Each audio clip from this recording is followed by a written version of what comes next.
Tras 2 anos caracterizados pola sobriedade das celebracións, Ribeira recupera neste 2022 o esplendor da súa Semana Santa. A bendición de Ramos o próximo domingo inaugura un amplo programa no que, ademais do Concello e da Parroquia, destaca a implicación da Asociación Alfaia e das amas de casa. Dende a Concellería de Cultura organizamos, pois como ven sendo habitual, xunto coa parroquia, xunto coa Cofradía do Paso, a Asociación Alfaia e as amas de casa, como ben dixen antes, estes actos. Por iso, hoxe, pois, todos eles me acompañan aquí. E que todos os veciños e veciñas de Ribeira acudan masivamente para estes actos que, aparte de religiosos, son fundamentais e creo que van a ser de recollimento, de esperanza, e nos tempos que estamos a pasar creo que son moi importantes. Que a procesión do Paso do Señor no Horto dos Olivos celebrarase o xoves santo, o día 14, ás 8:30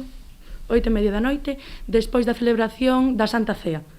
E, bueno, chamar tamén a todo o mundo que queira ser cofrade ou formar parte desta cofradía a que se unan a nós, a que axuden todo o posible. Dos actos do xoves pasamos o Venres Santo, que se iniciará co sermón do encontro no adro da igrexa. Ás 11:30 teremos o sermón do encontro, que é no adro da igrexa.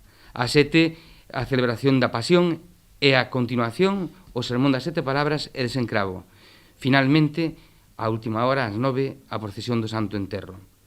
O sábado terá lugar a solemne vixilia pascual, mentres que o domingo de resurrección, a misa de Pascua, botará o peche a este amplo programa de actos litúrxicos, que terán tamén actividades complementarias, entre elas a exposición fotográfica de Lesmes sobre a Semana Santa, que se poderá visitar na Praza do Concello.